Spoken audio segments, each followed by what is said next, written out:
Halo saudara, selamat malam. Selamat datang di Kompas Malam. Selain 3 berita utama tadi, kami juga memiliki sejumlah informasi menarik yang patut Anda simak hari ini pada edisi Minggu 19 Oktober 2025 bersama saya, Valentina Sitorus. Kita langsung aja ke informasi yang pertama. Saudara, jelang 1 tahun pemerintahan, Presiden Prabowo memanggil sejumlah Menteri Kabinet Merah Putih ke kediamannya yang ada di Kertanegara, Jakarta pada Minggu sore.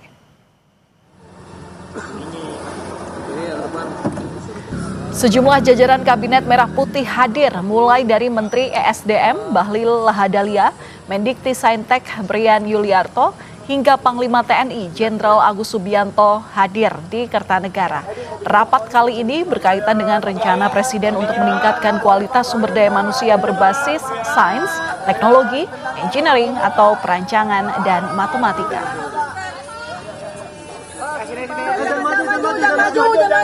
Jangan maju. Salah satu menteri yang dipanggil yakni Menteri Energi dan Sumber Daya Mineral Bahlil Lahadalia yang membahas implementasi B50 untuk biodiesel dan etanol untuk bensin serta hilirisasi. Kembangan iup-iup untuk rakyat, untuk koperasi, untuk UMKM daerah, bahwa Presiden juga memerintahkan untuk segera ditindaklanjuti.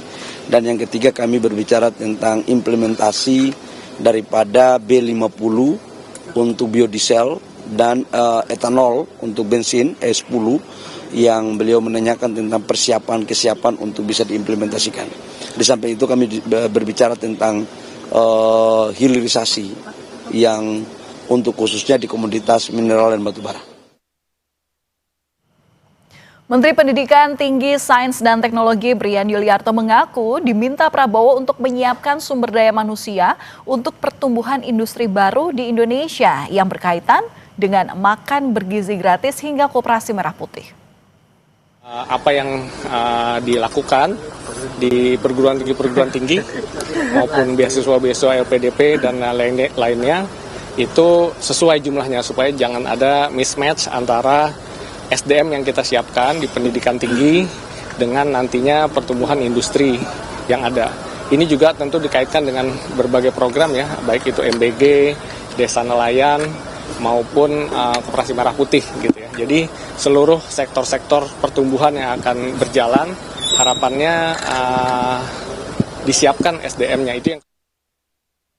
Dan mengenai pemanggilan sejumlah menteri ke kediaman Presiden Prabowo di Kertanegara, Jakarta Selatan, kita akan tanyakan kepada jurnalis Kompas TV, Niko Anggriawan. Niko, selamat malam. Menteri SDM Bahlil Lahadalia mengaku bahwa pada ratas kali ini bahasannya adalah mengenai BBM etanol 10% dan biosolar B50, sehingga tidak lagi impor solar. Nah, seperti apa implementasi kebijakan yang dimulai tahun depan ini? Ya, tentunya tadi rapat terbatas yang digelar di Kertanegara sejak pukul 17 waktu Indonesia Barat hingga pukul 7 malam waktu Indonesia Barat tadi sempat ada statement dari Menteri SDM Bahlil Lahadalia yang menyatakan bahwa rapat kali ini membahas terkait dengan implementasi dari aturan B50 biodiesel dan juga E10 etanol yang berlaku pada tahun depan. Dan kemudian kalau misalnya kita melihat atau merinci terkait dengan pengimplementasian aturan tersebut, tentunya nanti dalam BBM, dalam 1 liter bahan bakar minyak yang diambil oleh masyarakat nantinya akan mengandung 10% etanol. Dan tentunya hal tersebut juga di-approve atau diterima oleh Presiden Prabowo Subianto, yang mana penggunaan B50 biodiesel dan juga E10 etanol terhadap bahan bakar minyak ini merupakan salah satu cara atau terobosan untuk kemandirian energi nasional. Dan nantinya penerapan dari etanol 10% terhadap bahan bakar minyak ini untuk menekan impor BBM nasional yang saat ini mencapai 60%. Valen. Ya, yang dipanggil Prabowo saat ratas hari ini ada juga Mendikti-Saintek Brian Yuliarto yang diminta untuk menyiapkan SDM terkait industri baru yang akan tumbuh di Indonesia. Bisa dijelaskan, Niko, industri apa saja yang akan tumbuh di Indonesia ini? Apakah masih berkaitan dengan program prioritas Presiden? Tentunya tadi pasca rapat terbatas di Kertanegara disampaikan langsung oleh Mendikti-Saintek Brian Yuliarto yang menyampaikan bahwa dalam rapat terbatas kali ini itu ditingkatkan adalah sumber daya manusia yang berbasis sains, teknologi, engineering atau perancangan dan juga matematika. Dan pengembangan sumber daya manusia ini nantinya akan diimbangi dengan pertumbuhan atau perkembangan industri-industri yang nantinya berkembang di Indonesia. Tidak dirinci oleh Mendikti Saintek tadi industri apa saja yang nantinya akan diikuti dengan perkembangan sumber daya manusia berbasis STEM ini, Valen dan juga saudara. Namun kalau misalnya tadi kita bisa melihat ada 3 hal yang digarisbawahi oleh Mendikti Saintek selain diantaranya ketahanan energi, namun tadi disampaikan juga ketahanan sumber daya manusia yang berbasis STEM ini nantinya akan diseimbangkan atau diikuti dengan program-program prioritas dari pemerintahan Presiden Prabowo Subianto dan juga wakilnya Gibran Rakabuming Raka. Dan nantinya proses pembangunan sumber daya manusia ini nantinya akan diikuti dengan program prioritas seperti makan bergizi gratis, lalu kemudian ada desa nelayan dan juga koperasi merah putih. Selain dari ketahanan energi, juga nantinya juga akan diformulasikan dengan program-program pemerintah yang lain seperti ketahanan energi, kemudian ada swasembada pangan dan juga industrialisasi. Demikian Valen yang bisa kami sampaikan, kembali ke studio. Baik, terima kasih atas laporan Anda, jurnalis Kompas TV Niko Anggriawan bersama dengan juru kamera Riki Sultana. Terima kasih. Saudara, Presiden Prabowo Subianto mengingatkan para menteri untuk bekerja baik dan menjaga integritas. Prabowo mengultimatum akan mengganti menteri jika sudah 3 kali menerima peringatan. Presiden Prabowo menegaskan prioritas utama pemerintahannya adalah kesejahteraan rakyat dan bukan pertimbangan pribadi terhadap menteri. Prabowo bilang menteri yang sudah 3 kali diberi peringatan akan direshuffle. Program Studi Magister Lutfi Ma'nun Maulana. Boleh tanya menteri-menteri dan anak buah saya, kadang-kadang mereka minta, kami punya anggaran ini Pak, berapa kau butuh? Saya butuh 5T, saya kasih 10. Bayangkan kapan ada presiden kayak begitu itu. Karena anak buah saya hebat-hebat. Ya, kalau ada 1-2 nakal saya peringati, ya kan, 1 kali peringatan, masih nakal, masih nggak mau dengar, 2 kali peringatan, 3 kali, apa boleh buat? Reshuffle, harus diganti, karena demi negara, bangsa, dan rakyat tidak boleh ada rasa kasihan. Yang kasihan rakyat Indonesia.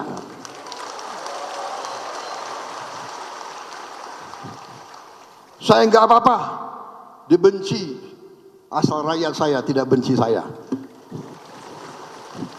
Kalau saya dibenci oleh maling-maling, koruptor, manipulator, penipu-penipu yang serakah, nggak apa-apa, nggak ada urusan. Saya dikasih peringatan, Pak, hati-hati loh Pak, mereka uangnya banyak, mereka bisa bayar demo, nggak ada urusan.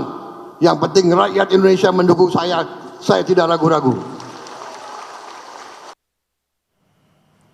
Sejak awal pemerintahannya, Presiden Prabowo Subianto beberapa kali merombak kabinetnya. Reshuffle pertama pada 19 Februari 2025. Presiden di sini mencopot Satrio Brojonegoro sebagai Menteri Pendidikan, Sains, dan Teknologi dan kemudian melantik Brian Yulianto sebagai penggantinya. Beberapa bulan kemudian, tepatnya 8 September 2025, Presiden kembali mengganti sejumlah menteri dalam reshuffle jilid 2. Presiden Prabowo mencopot 1 Menko dan 4 menteri dan melantik 5 pejabat baru.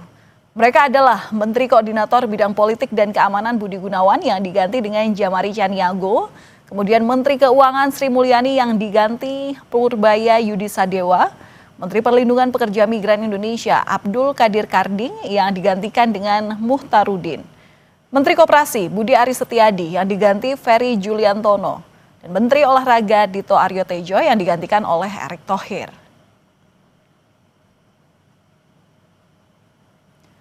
Tak lama berselang pada 17 September 2025, Presiden Prabowo Subianto kembali melakukan perombakan kabinet jilid 3. Presiden mencopot Erick Thohir sebagai Menteri BUMN dan melantiknya menjadi Menteri Pemuda dan Olahraga menggantikan Dito Aryo Tejo.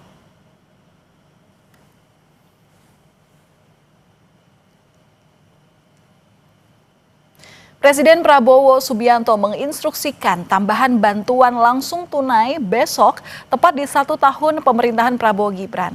Bantuan ini diberikan ke total 35 juta keluarga penerima manfaat. Sekretaris Kabinet Teddy Indrawijaya bilang keluarga penerima manfaat akan menerima BLT sebesar Rp900.000 untuk periode Oktober hingga Desember dalam 1 kali pencairan. Pencairan dana BLT tersebut akan melalui rekening bank yang telah ditentukan serta melalui kantor pos. Sekretaris Kabinet Teddy bilang bantuan tersebut merupakan hasil dari efisiensi anggaran pemerintah di awal tahun 2025. Senin minggu depan dapat diambil, berarti sekali ambil langsung dapat 900.000, bisa diambil di bank rekening bank yang sudah ditentukan, kemudian juga kantor pos. BLT tadi yang 3 bulan itu adalah hasil dari efisiensi anggaran yang pemerintah laksanakan di awal tahun ini. Jadi totalnya tadi untuk 35,4 juta keluarga penerima manfaat. Presiden ke-7 Republik Indonesia Joko Widodo mengapresiasi capaian 1 tahun pemerintahan Prabowo Gibran. Jokowi menilai kinerja pemerintahan Prabowo ini berjalan baik meski ada beberapa catatan. Jokowi menyebut setahun pemerintahan Prabowo Gibran sejumlah program tak luput dari evaluasi seperti pelaksanaan sekolah rakyat dan makan bergizi gratis. Tapi secara umum, Jokowi menilai pemerintahan Prabowo Gibran dalam setahun ini berjalan baik. Kerjakan di awal-awal 1 tahun, ini bisa lihat semuanya berjalan dan baik, bahwa ada hal yang kecil-kecil yang perlu dievaluasi, perlu dikoreksi, saya kira sudah dijalankan sudah baik. Evaluasinya baik yang berkaitan dengan sekolah rakyat, baik yang berkaitan dengan makan bergizi gratis, baik yang berkaitan dengan cost-based. Kita melihat berjalan dengan baik, dan itu diapresiasi oleh masyarakat. Saudara, kami akan kembali usai jeda dengan informasi mengenai rombongan mobil Kapolda Papua Tengah diserang kelompok kriminal bersenjata.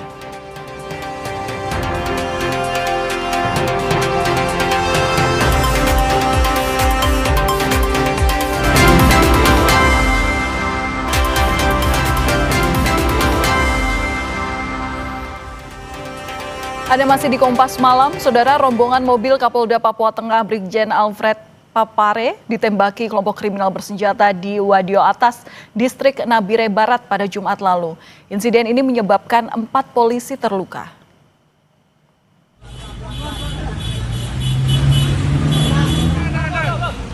Penembakan ini terjadi saat rombongan Kapolda Papua hendak memeriksa TKP penembakan KKB terhadap 5 warga sipil di kilometer 130. Rombongan ditembaki secara brutal di sekitar hutan yang masih banyak ditempati warga sipil untuk berkebun. Akibat penembakan itu, 4 anggota Polres Nabire terluka. Tidak ada korban jiwa dari peristiwa ini. Sudah ada terjadi penembakan oleh diperkirakan kelompok KKB dari Aibon Gogoya di sekitar kilo 17 sampai 20. Sementara untuk dari Polres sendiri ada 4. 3 kena luka tembak, 1 ada kena serpihan. Kematian seorang mahasiswa Universitas Udayana yang ditemukan di kampus menyisakan tanya bagi keluarga. Keluarga melaporkan kasus ini ke polisi untuk mengetahui penyebab utama dari kematian korban.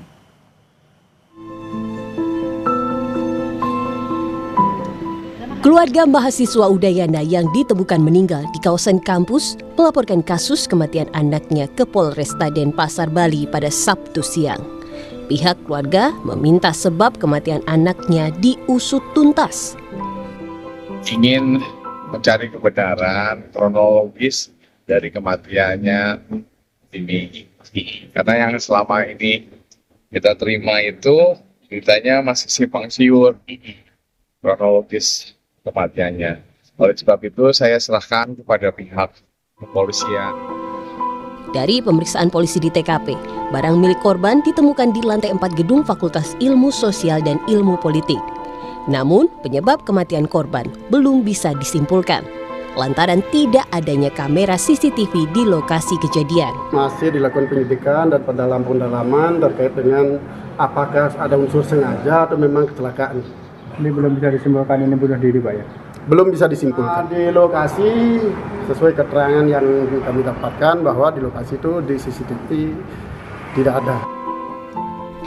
Kriminolog anak dan perempuan Hanifah Hasna menyebut pemeriksaan jejak digital dari interaksi korban dengan keluarga dan teman-teman bisa jadi pintu masuk mendalami adakah tekanan psikologis yang dialami korban sebelum meninggal.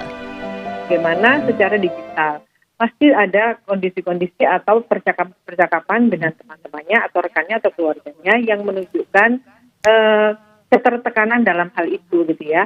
Kita bisa melihat, mungkin bisa dilihat apa sebetulnya disampaikan dengan teman-temannya atau mungkin dia pernah posting sesuatu di media sosialnya menunjukkan bahwa dia dalam kondisi yang tertekan. Korban ditemukan meninggal di salah satu gedung Fakultas Ilmu Sosial dan Ilmu Politik Universitas Udayana pada Rabu 15 Oktober. Buntut kasus ini, 4 pengurus himpunan mahasiswa ilmu politik yang menjadikan kematian korban sebagai bahan lelucon di media sosial diberhentikan. Sidang etik juga menanti para pelaku perundungan. Tim Liputan, Kompas TV.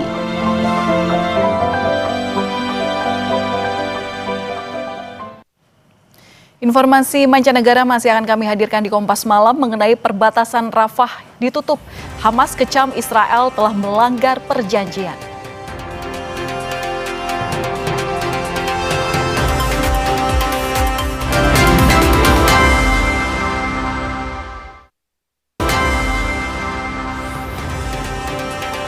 Informasi dari dunia olahraga, saudara, teka-teki pengganti Patrick Kluivert sebagai pelatih timnas Indonesia masih misteri. Sejumlah nama mencuat, namun belum ada kandidat kuat.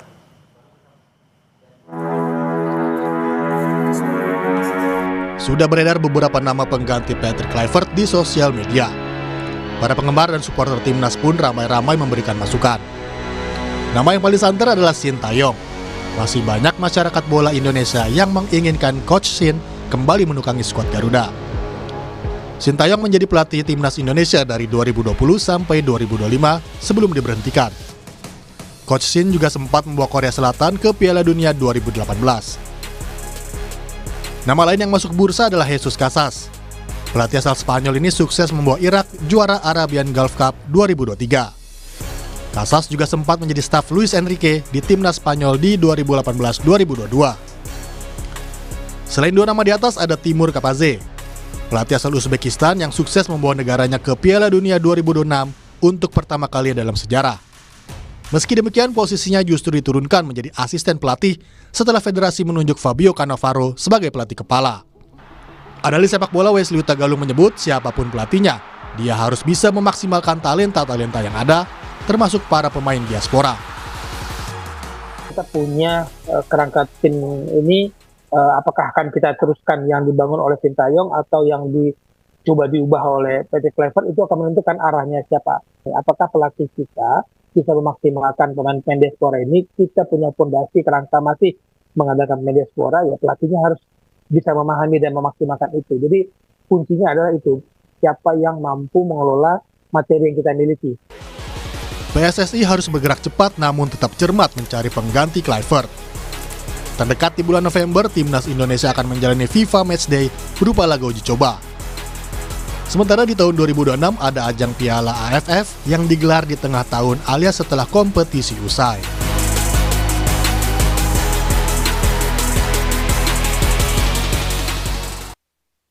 Informasi lain, saudara, Hamas mengecam penutupan perbatasan Rafah antara Mesir dan jalur Gaza oleh Israel.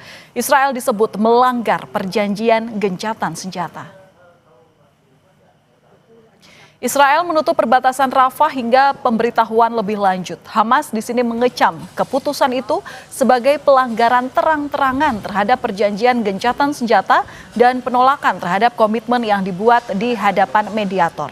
Penutupan Rafah akan menunda operasi pemulihan dan penyerahan jenazah sandera Israel.